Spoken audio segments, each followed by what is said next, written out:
করতে চাই at the risk of repeating, সেটা হচ্ছে যে এই প্রতিবেদনটার সিগনিফিকেন্স বা গুরুত্বটা কি অনেক ভাবে এটা অত্যন্ত গুরুত্বপূর্ণ রাইট নাও। প্রথম যেটা হচ্ছে গুরুত্বপূর্ণ সেটা হচ্ছে যে এটা একটা নিরপেক্ষ প্রতিবেদন।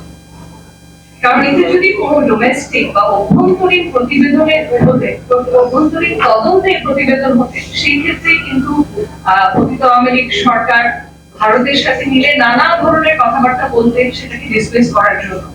কিন্তু যখন জাতিসংঘের মতো আন্তর্জাতিক একটা বডি থেকে যেটা গোটা বিশ্বের কাছে গ্রহণযোগ্য এরকম একটা রিপোর্ট বা প্রতিবেদন বের হয় সেটাকে কিন্তু উড়িয়ে ফেলাটা অত সহজ নয়। এবং এটা আমাদের জন্য অত্যন্ত গুরুত্বপূর্ণ ছিল এই পয়েন্টে যখন নানা ধরনের প্রশ্ন উঠছে বিচার বিভাগের স্বাধীনতা নিয়ে এবং অন্তর্বর্তীকালীন সরকারের ক্ষমতা বা কম্পিটেন্স নিয়েও নানা ধরনের প্রশ্ন উঠছে। তো অত্যন্ত সময় উপযোগী রিপোর্টটা, এটা দরকার ছিল। আরেকটা জিনিস বলবো যেটা অনেকের আলাপ থেকে বের হয়ে আসছিল, যে রিপোর্টটা কিন্তু মানবাধিকার লঙ্ঘনের একটা চিত্র তুলে ধরেছে এবং শুধু চিত্রই নয়, সুনির্দিষ্টভাবে বলেছে যে কারা সম্পৃক্ত ছিলেন, যেটা হয়তো বাংলাদেশের মানুষের কাছে অলরেডি স্পষ্ট ছিল, কিন্তু আন্তর্জাতিকভাবে এই রিপোর্টটার গ্রহণযোগ্যতা অনেক বেশি। তো সুনির্দিষ্টভাবে পতিত আওয়ামী লীগ সরকারের কথা বলেছেন, শীর্ষস্থানীয় নেতাদের কথা বলেছেন, সেটা তাদের সিকিউরিটি এবং ইন্টেলিজেন্স অ্যাপারেটাস সেগুলোর কথা বলেছেন, ছাত্রলীগের কথা বলেছেন, যুবলীগের কথা বলেছেন। আমাদের অভ্যন্তরীণ জবাবদিহিতার জায়গায় কিন্তু একটা বড় ধরনের গুরুত্ব রাখবে এই রিপোর্টটা। যদিও জাতিসংঘের হাই কমিশনার নিজেই বলেছেন যে ক্রিমিনাল মামলা বা ফৌজদারি মামলা দায়ের করতে হলে আরো ফার্দার ক্রিমিনাল ইনভেস্টিগেশন প্রয়োজন। কারণ হচ্ছে এই এরকম একটা প্রতিবেদন বা ফ্যাক্ট ফাইন্ডিং মিশন যখন হয়, এখানে স্ট্যান্ডার্ড অফ প্রুফ এটা কিন্তু একই না যেটা একটা ফৌজদারি মামলার স্ট্যান্ডার্ড অফ প্রুফ। ফৌজদারি মামলার স্ট্যান্ডার্ড অফ প্রুফ হচ্ছে বিয়ন্ড অল রিজনেবল ডাউট, তার অর্থ হচ্ছে very high standard of proof.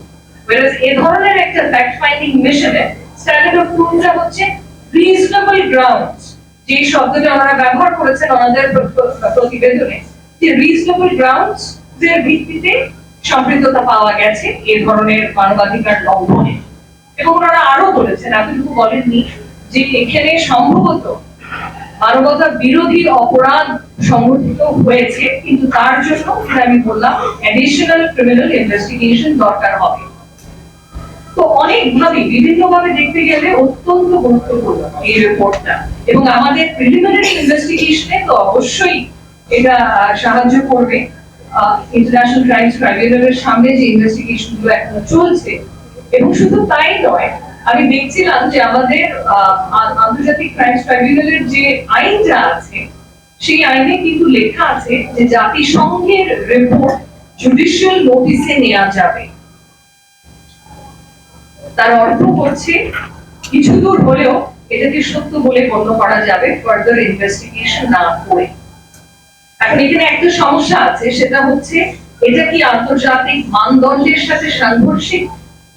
অনেকেই বলছে এটা আন্তর্জাতিক মানদণ্ডের সাথে সাংঘর্ষিক এবং আইসিটির যে আইনটা আছে সেটাতে আরো কিছু পরিবর্তন আনতে হবে। অলরেডি সংশোধন করা হয়েছে যাতে এই বিচার প্রক্রিয়াটা কোনোভাবে প্রশ্নবিদ্ধ না হয়। তো এখন যে জিনিসটার উপর আমি কিছু দূর ফোকাস করব সেটা হচ্ছে অভ্যন্তরীণ দেশের ভেতরে আমরা কিভাবে বিচার নিশ্চিত করতে পারি এবং আমাদের বিচার নিশ্চিত করার ক্ষেত্রে কত ধরনের বাধা এখনো রয়েছে, এবং তারপরে আমি চেষ্টা করব কিছু দূর কভার করার যে ইন্টারন্যাশনালি আন্তর্জাতিকভাবে আমরা কি ইন্টারন্যাশনাল ক্রাইমস ক্রিমিনাল কোর্টে যেতে পারি কিনা এবং যাচ্ছি না কেন, যেটা অলরেডি আমার আগে সম্ভবত অনেকেই এটা কভার করেছেন কিছু। তো আমরা যদি অভ্যন্তরীণ বা ডোমেস্টিক লিগ্যাল অ্যাকাউন্টেবিলিটি বাংলাদেশের ভেতর আমরা কিভাবে জবাবদিহিতা নিশ্চিত করতে পারি সেদিকে চলে যাই। প্রথমে আপনারা সবাই জানেন যে আন্তর্জাতিক অপরাধ ট্রাইব্যুনালের সামনে বিচার প্রক্রিয়াটা শুরু হয়ে গেছে, এবং বিচার প্রক্রিয়াটা শুরু হওয়ার আগে যে আইনটা আছে বেশ কিছু দূর সংশোধন করা হয়েছে এই আইনটাকে আন্তর্জাতিক মানদণ্ডের সাথে সামঞ্জস্যপূর্ণ করার জন্য। অনেকগুলো সংশোধন বেশ ইতিবাচক, তার মধ্যে যেরকম ইন্টারিম বা অন্তর্বর্তীকালীন আদেশের বিরুদ্ধে আপিল বিভাগে যাওয়ার, তারপরে যে অভিযুক্ত তার যে অধিকারগুলো আছে সেগুলোকে এক্সপ্যান্ড করা হয়েছে। আইনে আরেকটা বড় ধরনের সমস্যা ছিল যে ইন্টারন্যাশনাল ক্রাইমস বা মানবতা বিরোধী অপরাধের সংজ্ঞাটা ক্লিয়ার ছিল না, সংজ্ঞাটার স্কোপটা লিমিটেড ছিল, সেগুলো কিন্তু এক্সপ্যান্ড করা হয়েছে। যেরকম গুম আগে ছিল না এই সংজ্ঞার স্কোপের মধ্যে, সেখানে ঢোকানো হয়েছে। এরকম আরো বেশ কিছু পরিবর্তন আনা হয়েছে এভিডেন্স অ্যাডমিশনের ক্ষেত্রেও, যেটা আইনটাকে আরো আন্তর্জাতিক মানদণ্ডের সাথে সামঞ্জস্যপূর্ণ করছে।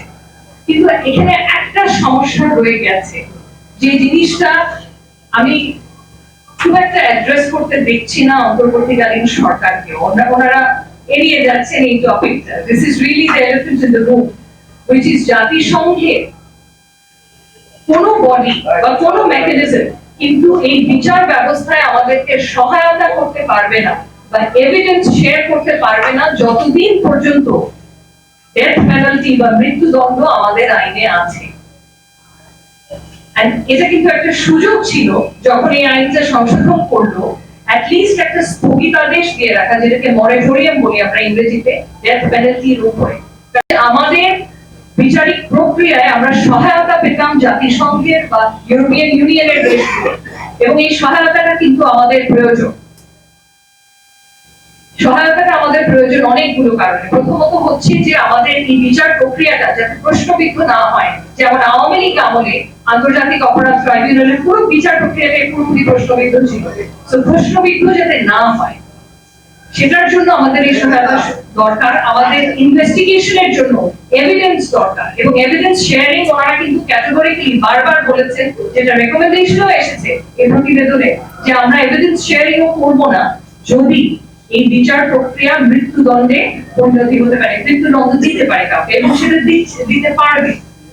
এদিকে কিন্তু আমি আমাদের অন্তর্বর্তীকালীন সরকারের থেকে কোনো ধরনের ডিসকাশন শুনিনি, কোনো পাবলিক ডিসকাশনই হয়নি এই ব্যাপারে যে আমরা যে সহায়তাটা পাবো না। বরঞ্চ দেখা যাচ্ছে যে ইউএন এর এই রিপোর্টটাকে ওনারা একদম কংক্রিট এভিডেন্স হিসেবে ট্রিট করছে। আমি দেখেছি যে চিফ প্রসিকিউটর যে আছে আন্তর্জাতিক অপরাধ ট্রাইব্যুনালে, উনি বলেছে এটা পুরোপুরি কংক্রিট এভিডেন্স হবে ট্রায়ালে। এটা কিন্তু কংক্রিট এভিডেন্স হতে পারে না, এটা কংক্রিট এভিডেন্স হতে পারে না, কারণ ক্রিমিনাল মামলায় beyond all reasonable doubt standard of proof আরো অনেক হাই।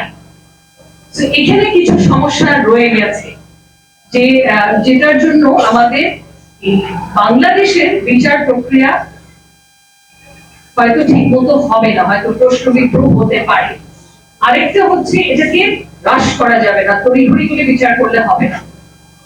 ওই আগের পতিত সরকারের আমলেও কিন্তু 2 বছর না 2.5 বছরের মধ্যে শেষ করে দিয়েছিল, এবং তার পরিণতিতে পুরোপুরি কোনোভাবেই গ্রহণযোগ্য ছিল না সেই বিচার প্রক্রিয়া। আমরা একই ভুল করা উচিত হবে না।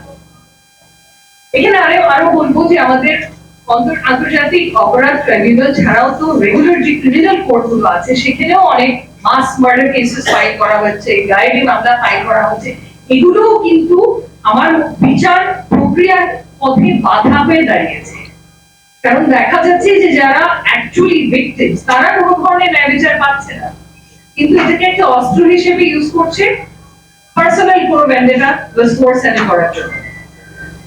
এগুলো আমাদের মাথায় রাখতে হবে। এবং আরেকটা জিনিস, এবার যদি আমি চলে যাই যে ইন্টারন্যাশনাল ক্রিমিনাল কোর্ট, এখানে তুষারও এর আগে বলেছেন এবং আমি সেটার সাথে একমত, যে আমাদের কি এই সক্ষমতা আছে একটা সুষ্ঠু বিচার ব্যবস্থা? তো আমাদের নেই এখন, আনফরচুনেটলি। সো ইন্টারন্যাশনাল ক্রিমিনাল কোর্টের কাছে রেফার করাটা আমার কাছে অত্যন্ত গুরুত্বপূর্ণ, এবং I think that is the right way to go about it. And এই ব্যাপারে শুধু আমি বলছি যে তা না, জাতিসংঘের রিপোর্টেও সুপারিশ এসেছে এই ব্যাপারে।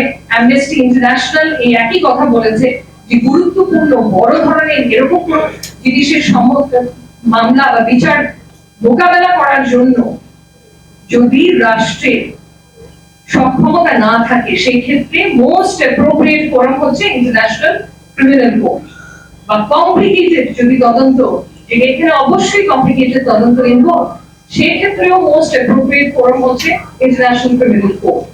তো আমার মনে হয় আমাদের অন্তর্বর্তীকালীন সরকারের এই ব্যাপারটা সিরিয়াস ভাবে বিবেচনা করে এই সিদ্ধান্তটা দ্রুততম নেওয়া উচিত, যে আন্তর্জাতিক ক্রিমিনাল কোর্টে যাতে আমরা রেফার করতে পারি এগুলো।